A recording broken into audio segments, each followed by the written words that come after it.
దేవునికి స్తోత్రములు. యేసుక్రీస్తు నామం పేరట మీ అందరికీ వందనాలు.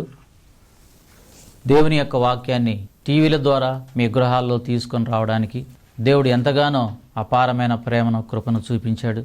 నిజముగా ఈ విధంగా దేవుడు సహాయం చేసినందుకు వింటున్న మనం ఎంతో కృతజ్ఞతలు దేవునికి తెలియజేయవలసినటువంటి వారమైనామని జ్ఞాపకం చేస్తున్నాను. అదేవిధంగా ఆర్థికంగా ఈ యొక్క కార్యక్రమాల కోసానికి ఎంతో కష్టపడి సంపాదించిన సంపాద్యాన్ని హెచ్చించి కొంతమంది దేవుని పిల్లలు సహకరిస్తున్నారు. వారందరినీ కూడా దేవుడు దీవించాలని నేను కోరుకుంటూ ఉన్నాను. దేవుని యొక్క వాక్యాన్ని మనమిందో ప్రార్థన చేసుకుందాం. పరిశుద్ధుడైన మా తండ్రి, ప్రేమగల దేవానికి వందనాలు. టీవీల ముందు కూర్చొని నీ మాటలు వింటున్నటువంటి నీ పిల్లలను ఒకసారి మీరు దృష్టించండి అయ్యా. చెప్పబడుతున్నటువంటి మాటలో ఉన్న పరమార్థాన్ని గ్రహించి అయ్యా నీ మాటలను వారు హృదయంలో ముద్రించుకొని ఆ మాటల ప్రకారంగా జీవించటం చేత నీ దగ్గర నుండి నువ్వు అనుగ్రహించే ఆశీర్వాదములను, నువ్వు అనుగ్రహించే భద్రతలను కలిగి భూమి మీద జీవించాలని అయ్యా కోరుకుంటున్నాను. ప్రతి ఒక్కరూ ఆసక్తి పరులై వాక్యాన్ని ఎంతో ఇంట్రెస్ట్గా, ఎంతో విధేయతతో వినడానికి, పాటించడానికి కృప దయచేయమని సన్నదిలో ప్రార్థిస్తూ క్రీస్తు పరిశుద్ధ నామమున ప్రార్థన మీకు సమర్పిస్తున్నాను తండ్రి, ఆమేన్. పరిశుద్ధ గ్రంథంలో నుండి దేవుని యొక్క వాక్యాన్ని మనం చదువుకుందామండి. నిర్గమాకాండం 11వ అధ్యాయం మొదటి వచనాన్ని ఒకసారి మనం చదువుకుంటూ పోదాం. మరియు యెహోవా మోషేతో ఇట్లా నేను ఫరో మీదికిని ఐగుప్తు మీదికిని ఇంకొక తెగులును రప్పించెదను. అటు తర్వాత అతడు ఇక్కడ నుండి మిమ్మును పోనిచ్చును. అతడు మిమ్మును పోనిచ్చినప్పుడు ఇక్కడ నుండి మిమ్మును బొత్తిగా వెళ్ళగొట్టును. పరిశుద్ధ గ్రంథంలో మనం చదువుకున్నటువంటి మాట, ఇశ్రాయేలీలు ఐగుప్తు దేశంలో ఉన్నారు. ఐగుప్తు దేశంలో వాళ్ళు బానిసలుగా బ్రతుకుతున్నారు. సర్వశక్తి కలిగినటువంటి దేవుని పిల్లలు, దేవుని జనాంగం మనుషుల యొక్క కట్టడల్లో బానిసలుగా బ్రతకడమే భయంకరమైన పరిస్థితి. సరే, దాంట్లోకి నేను వెళ్ళడం లేదు, కానీ వారిని విడిపించటానికి ఆ బాధలలో ఐగుప్తు దేశీయస్తులు వారిని పెడుతున్నటువంటి బాధలలో దేవునికి వారు మొరపెట్టారు. ఆ మొర విన్న దేవుడు కనికరం గలవాడు గనక వారిని విడిపించదలుచుకున్నాడు. విడిపించటానికి మోషేను ఐగుప్తు దేశానికి పంపినప్పుడు ఆయన మాట్లాడినటువంటి మాటలు ఏంటంటే, ఇదిగో ఇశ్రాయేలీ దేవుడైనటువంటి యెహోవా, ఆయనను ఆరాధించటానికి ఇశ్రాయేలు ప్రజలను అరణ్యములో బలులు అర్పించడానికి మరి పంపించమని చెప్పాడు. నువ్వు రాజు గనక నీకు ఈ విషయాన్ని చెప్తున్నానంటే, ఇశ్రాయేలు ప్రజలను పంపించటానికి యెహోవా మాట వినటానికి యెహోవా ఎవడు, నేను యెహోవాని ఎరగను, ఇశ్రాయేలును పంపినని కఠినంగా ఆ ఐగుప్తు దేశంలో ఉన్నటువంటి ఫరో చెప్పడం మనం చూస్తామండి. నిజంగా అలాంటి రాజు కఠిన హృదయం కలిగినటువంటి వాడై నేను యెహోవాని ఎరగను, ఆయన ప్రజలను పంపినని ఎంత ఖచ్చితంగా చెప్పాడు చూడండి. అలాంటి పరిస్థితిలో యెహోవా అంటే ఎవరు ఎరగను అని చెప్పినటువంటి ఆ ఫరోకు తెలియజెప్పాలి అని మోషేను అహరోనును ఎన్నుకున్న దేవుడు అక్కడ 10 తెగుళ్ళు రప్పించటం మనం చూస్తాం. ఆ 10వ తెగులైనటువంటి చివరి తెగులు ఏంటయ్యానంటే, ప్రతి ఐగుప్తీయుని ఇంట్లో తొలిసూరు సంతానం ఈ రాత్రి చనిపోతారు, సంహారకుని దూతొచ్చి సంహరిస్తాడు అన్నటువంటి ఒక భయంకరమైన తెగులండి. సింహాసనం మీద కూర్చున్న రాజు ఇండ్లు మొదలుకొని తిరగల విసురుతున్నటువంటి దాసి వరకు అన్ని కుటుంబాలలో కూడా ఐగుప్తు దేశం అంతటా బహుఘోష వినబడుతుంది తెల్లారిపాటికి అని చెప్పి చిట్ట చివరి తెగులైనటువంటిది తొలిసూరు సంతానాన్ని సంహరించడం అనేటువంటిది ఆయన ఏర్పాటు చేశాడు. అప్పుడు మోషే అహరోనులకు దేవుడు ఒక మాట చెప్పాడు. అదే ఐగుప్తు దేశంలో ఇశ్రాయేలీలు కూడా ఉన్నారు. ఐగుప్తు దేశంలో ఉన్నటువంటి అన్ని కుటుంబాలలో తొలిసూరు సంతానం చనిపోతుంది. మరి కానీ ఇశ్రాయేల్ ప్రజలు దేవుని ప్రజలు కదా, వారి పరిస్థితి ఏంటంటే, వారిని రక్షించడం కోసానికి దేవుడు వాళ్ళకు చెప్పినటువంటి మాట, ఇశ్రాయేల్ కుటుంబాలు ఎన్నైతున్నాయో ఆ కుటుంబాలలో ఉన్నటువంటి వారందరూ కూడా వారు నివసిస్తున్నటువంటి ఇండ్లకు ఇదిగో దారబంధానికి రక్తాన్ని పుయ్యాలి. ఆ తర్వాత ఇంట్లోనే ఉండాలి. ఆ రాత్రి ఇంట్లో నుంచి బయటికి రాకూడదు. ఇంట్లో నుంచి బయటికి వచ్చిన ఆ ద్వారబంధానికి రక్తాన్ని పుయ్యకపోయినా ఆ ఇంట్లో శవం ఉంటుంది. సంహారకుని దూత వచ్చినప్పుడు ఆ ఇంటి ద్వారబంధం మీద రక్తం అనే గుర్తును చూసి, ఓహో ఇది దేవుని పిల్లల ఇల్లు, ఇక్కడ ఎవరిని చంపకూడదని సంహారకుని దూత వెళ్ళిపోతాడు. బయటున్న అదే పరిస్థితి, చంపివేయబడినటువంటి పరిస్థితి వస్తుంది. కాబట్టి దేవుడు ఆజ్ఞాపించాడు, మోషే చెప్పాడు, ప్రతి ఇంటి ద్వారబంధానికి రక్తాన్ని పూశారు. వాళ్ళు ఆ రాత్రి వాళ్ళు ఇళ్లలోనే గడిపారు. అలాంటి పరిస్థితిలో సంహారకుని దూత వచ్చి ఐగుప్తు దేశం అంతటా కూడా అండి ప్రతి ఇంట్లో తొలిసూరు సంతానాన్ని చంపినటువంటి పరిస్థితి. కానీ ఇశ్రాయేలీల మధ్య ఏ ఇంట్లో కూడా ఒక్క శవం కూడా లేదు, చనిపోలేదని నేను మీకు జ్ఞాపకం చేస్తున్నాను. ఇది చెప్పడానికి ఇదంతా చెప్పాను. ఒకసారి జ్ఞాపకం చేసుకుంటే ఇశ్రాయేలీల ఇళ్లలో ఎందుకు చనిపోలేదు, అదే దేశంలో ఉన్నటువంటి ఐగుప్తు దేశంలో ఉన్నటువంటి వాళ్ళు ప్రతి ఇంట్లో శవం ఎందుకయింది అనే విషయాన్ని నేను మీకు జ్ఞాపకం చేసుకుంటుంటే, దేవుడు తన ప్రజలైనటువంటి ఇశ్రాయేలీల పట్ల చేసిన గొప్ప కార్యం అది. దేవుడే ఒక రక్షణ వలయంగా వారిని కాపాడడం కోసానికి, వాళ్ళు దేవుని యొక్క ఆజ్ఞను పాటించడం కోసానికి చెప్పాడు, ఆ ద్వారబంధానికి రక్తానికి పుయ్యాలి, మీరు ఇంట్లో నుంచి బయటికి వెళ్ళకూడదు. అది దేవుడిచ్చిన ఆజ్ఞ. నేను పోతే ఏమవుతుంది అని చెప్పి వెళ్ళిపోతే వాడు చనిపోతాడు. దేవుని యొక్క ఆజ్ఞ పాటించిన వాడు మాత్రం సురక్షితంగా ఉంటాడు. దేవుడు చెప్పినది చేయాలి అని నమ్మి అలాగ చేసేవాడు ద్వారబంధానికి రక్తాన్ని పోస్తాడు, నమ్మనవాడు పుయ్యడు. అలాగే ఇశ్రాయేల్ ప్రజలందరూ నమ్మారు గనకనే ఆ ద్వారబంధాలకు రక్తాన్ని పూశారు, ఇంట్లో నుంచి బయటికి వెళ్లకుండా రాత్రి అంతా గడిపారు. సమారకుని దూత వచ్చాడు, ఐగుప్తు దేశం అంతటా ప్రతి ఇంట్లో శవం. కానీ ఇశ్రాయేలీలు నివసిస్తున్నటువంటి ప్రాంతంలో వారి ఇండ్లలో ఉన్నటువంటి ఇశ్రాయేలు ప్రజలు ఎవరు కూడా చనిపోలేదు. రాయబడినటువంటి మాట ఏంటంటే, ఒక్క కుక్క కూడా తన నాలుకను ఇశ్రాయేలు ప్రజల మీద ఆడించలేదు అనేటువంటి మాట. ఎంత భద్రత అండి, దేవుని యొక్క భద్రత, ఎంత గొప్ప కృప వారి పట్ల చూపించాడో ఒకసారి ఆలోచించాలని నేను మీకు జ్ఞాపకం చేస్తాను. ఏ రాజు అయితే యెహోవా ఎవరు నేను ఎరగను, ఇశ్రాయేలు ప్రజలను పోనీయను అని చెప్పి ఖచ్చితంగా అన్నాడో, అతనే తెల్లారిపాటికి వచ్చి మోషే అహరోనులను పిలిచి, ఇదిగో అయ్యా, మేము ఇప్పటికే చాలా నష్టపోయాం, మా ప్రతి ఇంట్లో శవమే, ఐగుప్తు దేశం అంతా అంగలార్పే, భయంకరమైన సంగతి. కాబట్టి ఇక మీ దేవుణ్ణి ఆరాధించడానికి మీరు వెళ్ళండి, మీ దేవునికి మా నిమిత్తం కూడా ప్రార్థన చేయండి అని చెప్పి వేడుకునే పరిస్థితికి వచ్చాడు ఆ ఫరో. ఎరగనన్నటువంటి వాడు, అయ్యా మా రక్షణ కొరకు కూడా మీరు ప్రార్థన చేయమనేటువంటి పరిస్థితికి వచ్చాడు. దేవుని కార్యాలు అలా ఉంటాయండి. నిజంగా దేవుడిని నమ్ముకోవడం, దేవుని యందు భయభక్తులు కలిగి బ్రతకడం ఎంత గొప్ప విషయమో, ఎంత గొప్ప రక్షణో ఈ సందర్భంలో మీకు అర్థమై ఉంటుందని చెప్పి నేను మీకు జ్ఞాపకం చేస్తా ఉన్నాను. ఈ మాటలు వింటున్నటువంటి మీరు జ్ఞాపకం చేసుకోండి. యెహోవా యందు భయభక్తులు గల వారి చుట్టూ ఆయన దూత కావలిండి వారిని రక్షించును అనేటువంటి మాట పోయిన ఎపిసోడ్లో నేను మీకు చెప్పాను. కీర్తనల గ్రంథం 34వ కీర్తన 7వ వచనం ఈ 2 ఎపిసోడ్లో మూలవాక్యం ఇది. కాబట్టి జ్ఞాపకం చేసుకోండి, యెహోవా యందు భయభక్తులు కలిగి బ్రతికే వాళ్ళు ఎవరైతే ఉంటారో దేవుని యొక్క దూత కావలిండి వారిని రక్షిస్తుంది అని చెప్పి దేవుని యొక్క వాక్యం స్పష్టంగా ఉంది. దేవుని యందు భయభక్తులు కలిగినటువంటి మరి ఇశ్రాయేలు ప్రజలు ఆ రాత్రి కాలంలో ఐగుప్తు దేశంలో ఉన్న ఒక్క శవం కూడా పోకుండా కాపాడబడ్డారు. నిజంగా దేవుడు మాట ఇచ్చి నెరవేర్చువాడు, మాట మీద నిలబడేవాడు, మాటను జరిగించువాడు అని నేను మీకు జ్ఞాపకం చేస్తున్నాను. దేవుడు మాట ఇచ్చాడు, వారికే కాదు, ఇప్పుడు ఆ దేవుని యందు భయభక్తులు కలిగి ఎవరుంటున్నారో వారందరూ, వారు ఇశ్రాయేలీలే కావచ్చు, అన్యజనులే కావచ్చు, మరి ఎవరైనా కావచ్చు, తెల్లవాళ్ళు కావచ్చు, నల్లవాళ్ళు కావచ్చు, కూసి దేశస్థులైనా కావచ్చు, దేవుని యందు భయభక్తులు కలిగి యెహోవా యందు భయభక్తులు కలిగి ఎవరైతే బ్రతుకుతారో వాళ్ళందరినీ కాపాడడానికి, వాళ్ళందరిని రక్షించడానికి ఒక రక్షణ వలయంగా దేవుడు తన దూతను పంపిస్తానని ఆజ్ఞాపించాడు గనక ఆ మాట మీద దేవుడు నిలబడతాడు. మనం మాట వినాలి, ఆయన యందు భయము భక్తి కలిగి బ్రతకాలి.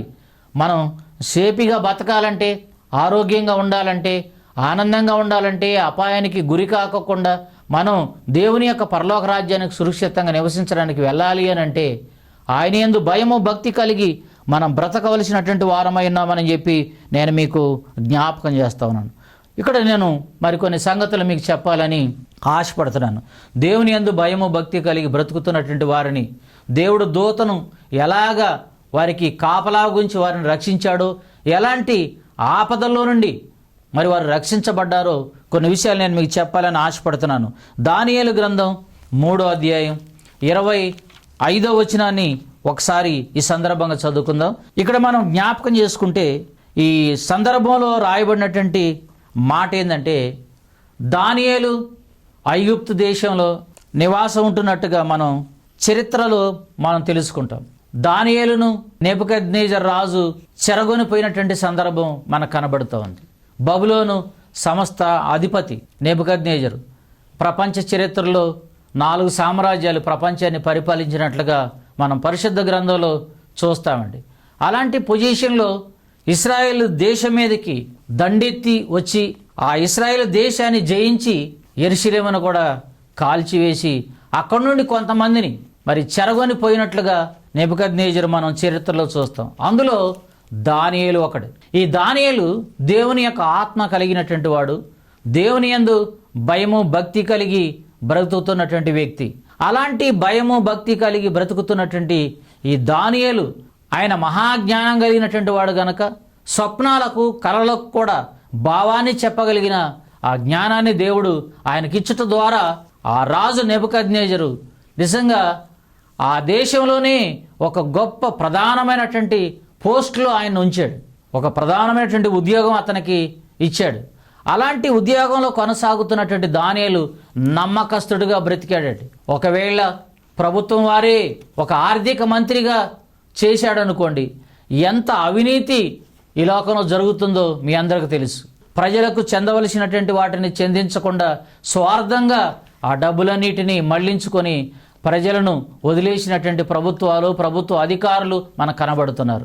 అలాంటి స్వార్థపూరితమైనటువంటి మనుషులున్న ఈ దేశంలో దానియేలు అదే అంత గొప్ప పోస్టులో ఉండి ఆ నెబుకద్నెజరు రాజుకు లెక్కలన్నీ అప్పజెప్పే విషయంలో ప్రధానమైనటువంటి వాడు, నమ్మకమైనటువంటి వాడు, ఏ తేడా లేకోకుండా లెక్కలను అప్పజెపుతూ వస్తున్నాడు. అలాంటిగా చేస్తున్నటువంటి సందర్భంలో తన కింద ఉన్నటువంటి వారు అవినీతి పరులై, అయ్యో మేము ఏమి లంచాలు తీసుకోకుండా, మేమేమి సంపాదించుకోకుండా ప్రతిదాన్ని ఖచ్చితంగా లెక్క అడుగుతాడే, ఇతను ఉన్నంతకాలం మనం సంపాదించుకోలేము అనేటువంటి మనసు కొంతమందిలో కలిగి ఆయన ఏ విధంగా చేతనైతేనేమి ఇదిగో ఈ యొక్క పోస్టుల నుంచి తొలగించాలి, లేకపోతే అవసరమైతే ప్రాణాలైనా తీసేయాలని చెప్పి నిర్ణయం చేసి రాజుగారి దగ్గరికి వెళ్ళి, ఇదిగో రాజా, ఒక 30 రోజుల వరకు నిన్నే తప్ప ఎవరిని మనుషులు సేవించకూడదు, ఏదైనా ఒకవేళ అవసరం ఉంటే నిన్నే అడగాలే తప్ప ఏ దేవుని కానీ ఏ మానవుని కానీ సంప్రదించకూడదు అలాగని చెప్పేసరికి పాపం రాజు ఉబ్బిపోయాడు. అంటే దేవుని కూడా చెప్పకుండా నాకే చెప్పాలంటే నేను ఎంత గొప్పోడిని అని అలా ఊహించి శాసనం చేశాడు. ఆ శాసనం పత్రికల్లో ముద్రించాడు, పత్రికల్లో పంచాడు. ఇలాంటి పరిస్థితుల్లో దానియేలుకు ఒక మంచి అలవాటు ఉంది. అదేంటంటే దేవుని సన్నిధిలో ప్రతిరోజు 3 సార్లు ప్రార్థన చేసేటువంటి అలవాటు దానియేలుకు ఉంది. అదే పద్ధతిని రాజు శాసనం చేసిన తర్వాత ఏ దేవునికి ఏ విన్నపం కూడా చేయకూడదని రాజు సంతకం చేయబడిన తర్వాత కూడా దానియేలు విన్నాడు. ఆ సంగతి నాకు తెలుసు. కానీ నా దేవుని సేవించకుండా, దేవుని సన్నిధిలో నేను ప్రార్థించకుండా, ఆయనతో మాట్లాడకుండా ఉండలేను అని చెప్పి అనుకున్నటువంటి దానియేలు యెరూషలేము తట్టు కిటికీలను తెరిచి రోజుకు 3 మార్లు ప్రార్థన చేస్తూ వస్తున్నటువంటి సందర్భం పరిశుద్ధ గ్రంథంలో మనం చూస్తామండి. అలాంటి సందర్భంలో అది చూసినటువంటి ఈ వ్యతిరేకులు, ఇదిగో నీ దగ్గర ప్రధానమైనటువంటి స్థానంలో ఉన్నటువంటి ఈ దానియేలు రోజుకు 3 సార్లు దేవునికి ప్రార్థన చేస్తున్నాడు అంటే నీ ఆజ్ఞను అతిక్రమించాడు కదా. నీ దగ్గర ఉన్నటువంటి వ్యక్తే ఈ ఆజ్ఞను అతిక్రమిస్తే మరి సామాన్యమైనటువంటి ప్రజలు రేపు నిన్ను లెక్క చేస్తారా రాజా అని మరలా ఎక్కించి చెప్పేసరికి దానియేలు అంటే రాజుకు ప్రేమే, రాజుకు ఇష్టమే. కానీ చేసిన శాసనాన్ని బట్టి ఆయన ఇక చేయగలిగింది ఏమి లేకోకుండా దానియేలును సింహబోన్లో వేయటానికి ఇష్టపడ్డాడండి. రాజు ఆజ్ఞను అతిక్రమించిన వారికి సింహబోన్లో వేయబడునని తాకీదులో రాయబడింది. అదే శిక్ష దానియేలు మీద పడింది కుట్రదారుల వలన. అయితే ఆ రాజుకు ఇష్టం లేకపోయినా అతన్ని వేయవలసిన పరిస్థితి వచ్చింది. అలాంటి పరిస్థితుల్లో నిజంగా దానియేలును తీసుకుపోయారు, సింహబోన్లో వేశారు. కానీ అక్కడ జరిగినటువంటి విషయమేనండి మనం చదువుకున్నటువంటి భాగంలో దానియేలు గ్రంథం 6వ అధ్యాయం 21-22 వచనాలు చదువు. అందుకు దానియేలు రాజు చిరకాలము జీవించునుగాక, నేను నా దేవుని దృష్టికి నిర్దోషినిగా కనబడితిని గనుక ఆయన తన దూతను పంపించి, ఈ మాట అండర్లైన్ చేసుకోండి బైబిల్ ఉంటే, ఆయన తన దూత నంపి సింహములు నాకు ఏ హానియు చేయకుండా వాటి నోళ్లు మూయించెను. రాజా నీ దృష్టికి నేను నేరము చేసినటువంటి వాడను కాదు కదా అని దానియేలు పలుకుతున్నాడండి. కొంచెం జాగ్రత్తగా మనం ఆలోచన చేస్తే సింహ బోన్లో వేయబడ్డాడు దానియేలు. కానీ వేసినటువంటి రాజు అంటే అంతఃపురంలో తన గదిలో నిద్ర పట్టకుండా ఉన్నాడు. తెల్లవారుజామునే లేచి ఇదిగో సింహభూమి దగ్గరికి ఆయన నడుచుకుంటూ వచ్చి ఆ సింహభూమిలో ఉన్నటువంటి దానియేలును మెల్లన స్వరంతో, భయమైనటువంటి స్వరంతో పిలుస్తున్నాడు. ఇదిగో జీవము గల దేవుని సేవకుడు అయినటువంటి దానియేలు, నువ్వు నిత్యము సేవించుతున్నటువంటి నీ దేవుడు ఈ సింహం బోన్లో నిన్ను రక్షించగలిగినా అనే మాట ఆయన మాట్లాడుతుంటే దానియేలు సింహం బోన్లో నుండి రిప్లై ఇస్తున్నాడు. రాజు చిరకాలము జీవించునుగాక అని చెప్పి, నేను సేవించున్నటువంటి నా దేవుడు ఈ యొక్క సింహాల నోట్లో నుండి నన్ను తప్పించి కాపాడాడు. రాజా, నీ దృష్టిలో కూడా నేను నేరం చేసినటువంటి వాడను కాదు కదా అని చెప్పి మాట్లాడుతున్నాడు. నేను ఇక్కడ చెప్పదలుచుకున్నటువంటి మాట ఏంటంటే, సింహాలు ఎన్నో ఉన్నాయి ఆ బోన్లో, ఎంతో ఆకలితో ఉన్నాయి. ఆకలితో ఉన్నటువంటి సింహాలకు నరుడు అక్కడ దొరికితే వదిలిపెడతాయా? ఈ మాటలు వింటున్నటువంటి మీరు ఆలోచించండి. పరుగులు తీస్తూ తప్పించుకోవాలని ప్రయత్నం చేస్తున్న మనిషి మీద పడి సీల్చి రక్తాన్ని తాగే సింహాలు అవి. అలాంటి పరిస్థితుల్లో ఒకటి కాదు ఎన్నో ఉన్నాయి అక్కడ. అలాంటి సింహాలు ఒక్క దానియేలు సింహభూమిలోని వాటికి అందుబాటులో ఉంటే తెల్లవారులు కూడా నోరు మూసుకున్నాయే తప్ప దానియేలును తినడానికి ఒక్క సింహమైన నోరు తెరవలేదు. ఎందుకని అనే విషయాన్ని మనం జ్ఞాపకం చేసుకుంటే, దానియేలు దేవుని సేవించువాడు, దేవుని మాటకు కట్టుబడేవాడు, నీతి నిజాయితీ పరుడు, భయభక్తులు కలిగినటువంటి వాడు గనక దేవుడు తన దూత నంపి సింహముల నోళ్లను మూయించెను అని మనం చదువుకున్నామండి. నిజంగా దానియేలును ఆ సింహబోన్లో కాపాడాడు. నిజంగా దానియేలుకు సింహబోన్ అనే ఒక రక్షణ వలయం దేవుని యొక్క దూత అని నేను మీకు జ్ఞాపకం చేస్తున్నాను. ఆ సింహబోన్లో నిజంగా దానియేలును రక్షించగలిగిన దేవుడు, నువ్వు ఆయన యందు భయము భక్తి కలిగి బ్రతికితే నిన్ను రక్షించగలడా? అంతకంటే గొప్ప ఆపద నీకు వస్తుందా? ఏమండి, ఒకవేళ వచ్చిన ఆయన తప్పించడానికి సమర్థుడని నీకు నమ్మకం ఉందా? విశ్వాసం ఉందా? ఈ మాటలు వింటున్నటువంటి మీరందరూ కూడా ఒకసారి దేవుని యందు భయము భక్తి కలిగి బ్రతకడం ఎంత సేఫ్టీయో, ఎంత భద్రతో ఒకసారి ఆలోచించాలని చెప్పి నేను మీకు జ్ఞాపకం చేస్తున్నాను. అదే దానియేలు బయటికి వచ్చిన తర్వాత అదే రాజు ఆ సింహభూమిలో దానియేలు మీద కుట్ర చేసినటువంటి వారిని, వారి కుటుంబాలను సైతం, వారి భార్యలను, పిల్లలను కూడా వారిని దాంట్లో పడేసినప్పుడు వారు అడుగుకు పోకమునిపే వారందరినీ పటాపటా కొరికి తినేసినట్టుగా పరిశుద్ధ గ్రంథంలో మనం చదవగలండి. మీరు చదువుకోండి తర్వాత. కాబట్టి విషయాన్ని జ్ఞాపకం చేసుకోండి. ఆ సింహభూమిలో అంతమందిని తిన్న సింహాలు ఒక్క దానియేలు ముట్టుకోలేదంటే దేవుని దూతే దానియేలుకు రక్షణ వలయం అని చెప్పి నేను మీకు జ్ఞాపకం చేస్తామనండి. ఈ విషయాన్ని గుర్తుపెట్టుకొని దేవుని యందు భయము భక్తి కలిగి బ్రతకాలని నేను మీకు తెలియజేస్తాను. ఒక విషయాన్ని నేను మీకు చెప్పాలని ఆశపడుతున్నాను. అదే దానియేలు గ్రంథంలో 3వ అధ్యాయం 16వ వచనంలో ఒక మాట ఉందండి. ఇక్కడ కూడా ఒక సందర్భం జరిగింది, నేను దీనిని చెప్తాను. షడ్రకును మెషకును అబేద్నగోను రాజుతో ఇలాగ చెప్పిరి, నెబుకద్నెజరు ఇందును గురించి నీకు ప్రత్యుత్తరం ఇవ్వాలన్న చింత మాకు లేదు. మేము సేవించుచున్నటువంటి దేవుడు మండుచున్న వేడిమి గల ఈ అగ్నిగుండములో నుండి మమ్మను తప్పించి రక్షించుటకు సమర్థుడు. మరియు నీ వశమున పడకుండా ఆయన మమ్మను రక్షించును. ఒకవేళ ఆయన మమ్మను రక్షించకపోయినా రాజా నీ దేవతలను మేము పూజింపమనియు నీవు నిలవబెట్టించిన బంగారు ప్రతిమకు నమస్కరింపమనియు తెలుసుకొనుము అని చెప్పి వాళ్ళు మాట్లాడుతున్నారండి. నిజంగా ప్రపంచాన్ని పరిపాలిస్తున్నటువంటి రాజు ఎదుట అదే రాజ్యంలో ఉద్యోగస్తులుగా ఉండి పనిచేస్తున్నటువంటి షడ్రక్ మేషక్ అబేద్నగోలు పలుకుతున్న మాటలండి. ఒకసారి బాగా ఆలోచించండి. ఒక అధికారంలో ఉన్నటువంటి వ్యక్తిని ఆ అధికారాన్ని పెట్టి గౌరవించి పిలుస్తాం. ముఖ్యమంత్రి గారు, అయితే ఎమ్మెల్యే గారు, ఎంపీ గారు, ఎంఆర్ఓ గారు, కలెక్టర్ గారు అని చెప్తా ఉంటాం. కానీ వాళ్ళ పేర్లు వేరుగా ఉంటాయి. వాళ్ళ పేరును సంబోధించి ఎవరు పిలవరండి. గౌరవ మర్యాదగా వాళ్ళు ఉన్నటువంటి పోస్టు అర్హత ఏదైతుందో దాన్ని ముందు చెప్పి పిలుస్తూ ఉంటారు. ఇది మర్యాదగా భావిస్తారు. కానీ ప్రపంచాన్ని పరిపాలిస్తున్నటువంటి చక్రవర్తి దగ్గరే పనిచేస్తున్నటువంటి షడ్రక్ మేషక్ అబేద్నగోలు ఇక్కడ మాట్లాడుతున్నటువంటి మాట ఏంటంటే, నెబుకద్నెజరు ఇందును గురించి ప్రత్యుత్తరం ఇవ్వాలన్నటువంటి చింత మాకు లేదు. ఎందుకంటే మా దేవుడు నువ్వు ఏర్పాటు చేసినటువంటి వేడిమి గల ఈ అగ్నిగుండం నుంచి తప్పించుటకు సమర్థుడు. ఒకవేళ ఆయన తప్పించకపోయినా రాజా, మేం మాత్రం నువ్వు నిలవబెట్టించినటువంటి ప్రతిమకు నమస్కారం చేయమని తెలుసుకో అని చెప్పి వ్యతిరేకించి, ఏమండి ఈ మాటలు అతిశయంగా మాట్లాడుతున్నట్టు లేదండి? ఆ రాజుకి ఏమనిపిస్తుంది? ఎంత గర్వం వీళ్ళకి, ఎంత పొగరీళ్ళకి. నేను రాజును, నా దగ్గరే పనిచేస్తున్న వీళ్ళు పేరు పెట్టి సంబోధించి వ్యతిరేకంగా మాట్లాడతారా అని కోపం అధికమైపోయింది. అప్పుడు ఆయన ఏం చేశాడంటే, ఆ అగ్నిగుండాన్ని 7 అంతలు ఎక్కువ చేయండిరా అని చెప్తే వాళ్ళు చేశారు. 7 అంతలు ఎక్కువ చేశారు.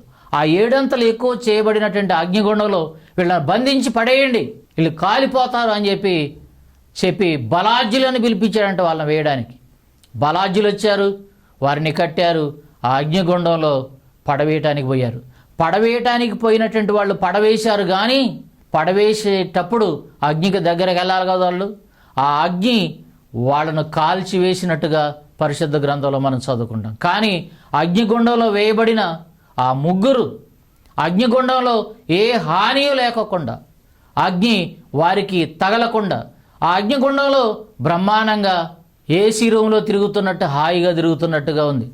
ఒకసారి జ్ఞాపకం చేసుకుంటే, ఆ రాజు సింహాసనం మీద కూర్చొని చూస్తున్నాడు అగ్నిగుండం వైపు.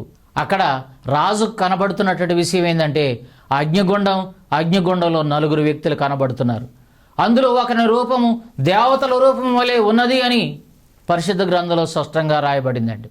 నిజంగా ఆయనకు ఆశ్చర్యమైంది. వారిని అడుగుతున్నాడు, ఇదిగో మనం ఎంతమందిని అగ్నిగుండంలో వేశాం అంటే, 3 వేశాం. సత్యం అంటే సత్యమే, కానీ నాకు 4 కనబడుతున్నారు. ఒకరి రూపం దేవతల రూపం వలె కనబడుతుంది. ఆశ్చర్యంగా ఉంది, వాళ్ళకి ఏ హాని కలగలేదు అని చెప్పి ఆశ్చర్యకరంగా ఆయన అడిగి మరి కిందకి ఆ అగ్నిగుండం దగ్గరకు వచ్చి దూరం నుండి పిలుస్తున్నాడు. షడ్రక్, మేషక్, అబేద్నెగోలారా బయటికి రాండి అని పిలవగానే మరలా 3 మరి బయటికి రావడం మరి చూస్తాం. ఆ 4వ వాడు అదృశ్యమైనట్టుగా మనం చూస్తాం. ఇక్కడ ఆయన చెప్తున్నటువంటి మాట ఏంటంటే, ఇదిగో నిజంగా మీరు నిత్యము సేవించున్న మీ దేవుడు మండుచున్నటువంటి వేడి గల అగ్నిగుండంలోంచి రక్షించడానికి సమర్థుడయ్యాడు. నిజంగా మీ దేవుడు లాంటి దేవుడు లేడు. మీరు సేవించున్నటువంటి దేవుడే దేవుడని ఆనాడు చరిత్రలోకి ఎక్కింది దేవుని గురించినటువంటి పూర్తి సమాచారం. ఈరోజు చాలామంది చరిత్ర చదివినటువంటి వారికి తెలుసు, కానీ ఆ విషయాన్ని బయట పెట్టకుండా అణిచివేస్తున్నారని చెప్పి నేను మీకు జ్ఞాపకం చేస్తున్నాను. ప్రపంచాన్ని పరిపాలించినటువంటి చక్రవర్తి నెబుకద్నెజర్ రాజే షడ్రక్, మేషక్, అబేద్నెగోలు సేవించినటువంటి దేవుడే పూజార్హుడు, ఆయననే పూజించాలి అని చెప్పి శాసనం చేశాడండి. నేను ఈ మాటలు చెప్పే విషయంలో అసలు సత్యం ఏంటయ్యానంటే, ఆ అగ్నిగుండంలో దేవుని యొక్క దూత వారికి రక్షణ వలయంగా ఉన్నాడు అన్నటువంటి విషయాన్ని చెప్పడానికి ఈ మాటలు జ్ఞాపకం చేస్తున్నాను. వారు నిత్యము దేవుని సేవిస్తూ దేవుని యందు భయభక్తులు కలిగి బ్రతకటం వలన అగ్నిగుండం అనే ఆపద వారికి కలిగిన, అగ్నిగుండంలో పడవేయబడిన అగ్ని వాసన కూడా వారికి అంటలేదు అని పరిశుద్ధ గ్రంథంలో రాయబడిందని నేను మీకు జ్ఞాపకం చేస్తున్నాను. వైద్యులను పిలిపించారు.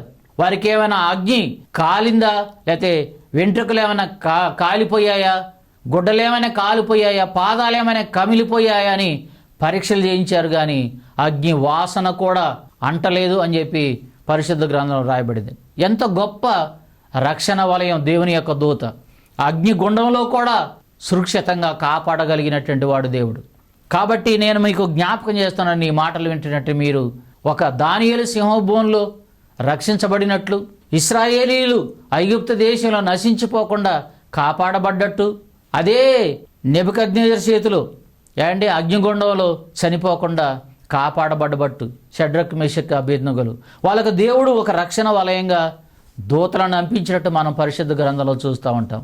ఈరోజు ఈ మాటలు వింటున్నటువంటి నీవు దేవుని యందు భయభక్తులు కలిగి బ్రతకటం వలన ఎంత మేలుందో, అది ఎంత గొప్పదో, ఎంత శ్రేయస్కరమో, ఎంత భద్రతో ఒకసారి ఆలోచించాలని చెప్పి నేను మీకు జ్ఞాపకం చేస్తున్నాను. ఈరోజు దేవుని నమ్ముకున్నటువంటి వాళ్ళు చాలామంది దేవుని సత్యాన్ని ఎరగక సీపుగా మాట్లాడుతున్నటువంటి వాళ్ళు కనబడుతున్నారండి. దేవుణ్ణి నమ్ముకున్న కానుంచే మాకు కష్టాలు, దేవుని నమ్ముకున్నటువంటి దగ్గర నుండి మాకు బాధలు అధికమయ్యాయి, దేవుని నమ్ముకున్నటువంటి వాళ్ళే చాలా బాగా నివాసం చేస్తున్నారు అని చెప్పి చాలామంది మాట్లాడుతూ ఉన్నారు. వాళ్ళకి దేవుని శక్తి సామర్థ్యాలు తెలియవు, దేవుని సత్యం తెలియదు, దేవుని సత్యాన్ని అనుసరించడం తెలియదు. కేవలం పేరు మాత్రమే దేవుని పిల్లలమని పెట్టుకున్నారు కనుకనే వాళ్ళకి అలాంటి పరిస్థితి ఆ మనసులో అనిపిస్తుందని చెప్పి నేను గుర్తు చేస్తున్నాను. దేవుడు ఎప్పుడు ఏ కార్యాన్ని చేసినా మన మేలు కోరే చేస్తాడే తప్ప మన కీడు కోరి దేవుడు ఎప్పుడు చేయడని నేను మీకు జ్ఞాపకం చేస్తున్నాను. దేవుని యందు భయభక్తులు కలిగినటువంటి వారిని ఆయన మేలుతో తృప్తిపరుస్తాడే తప్ప కీడు ఎంత మాత్రమో చేయడు అనేటువంటి విషయాన్ని నేను మీకు జ్ఞాపకం చేస్తా ఉన్నాను. ఆయన ఒకవేళ ఏదైనా సమస్యను మరి రప్పించాడు, ఒకవేళ ఆ సమస్య అనేది నీకు వచ్చింది అని అంటే ఆ సమస్య ద్వారా నువ్వు పరిపూర్ణతలోనికి రావాలని, పరిపూర్ణమైనటువంటి విశ్వాసం నీలో కలగాలని, నువ్వు పరిపూర్ణుడు అయిపోయి పరలోక రాజ్యానికి అర్హతను సంపాదించుకోవాలి, ఈ బాధలోనైనా ఈ సమస్యలోనైనా అని ఒకవేళ కొన్నిసార్లు ఆయన అనుమతిస్తాడే తప్ప ఆ వచ్చిన సమస్య ద్వారా నీకు హాని కలగాలని, నశించిపోవాలని, నష్టపోవాలని ఎంత మాత్రం కాదు, అది దేవుని ఉద్దేశం కాదని ఒక దేవుని సేవకునిగా జ్ఞాపకం చేస్తున్నాను. కొన్నిసార్లు అలాంటివి రావడం మనకు మేలే.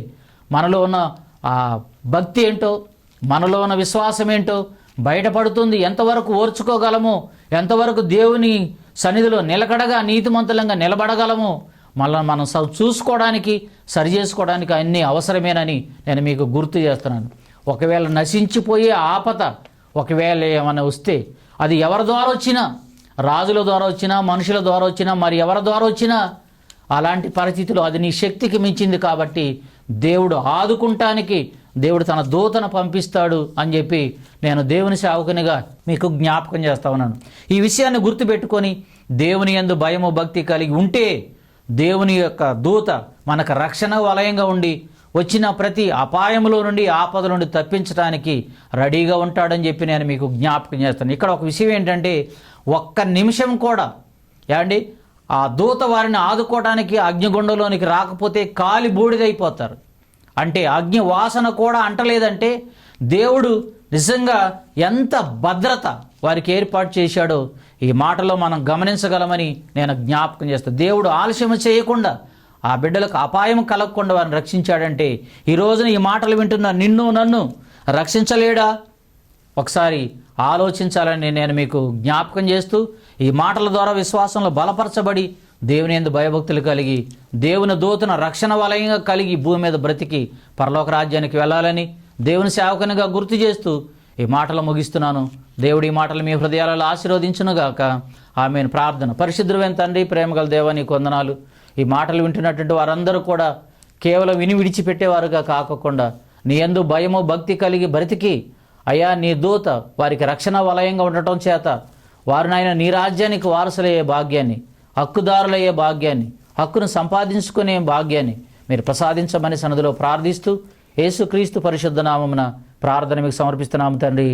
ఆమేన్. మన తండ్రి అయిన దేవుని యొక్క ప్రేమ, ఆయన కుమారుడైన యేసుక్రీస్తు వారి యొక్క కృప, పరిశుద్ధాత్మ నేను సహాయం ఈ మాటలు వింటున్నటువంటి వారందరికీ సదాకాలం తోడేండి నడిపించునుగాక. ఆమేన్. ఈ కార్యక్రమంలో మీ ఆత్మీయ జీవితములకు మేలుకరంగా ఉన్నట్లయితే మమ్మల్ని సంప్రదించవలసిన మా చిరునామా పాస్టర్ ఏ బెంజమిన్ గారు, BCM ప్రార్థనా మందిరం, కందిబండ గ్రామం, మేలచెరువు మండలం, సూర్యాపేట జిల్లా. మా ఫోన్ నెంబర్ 9985991639.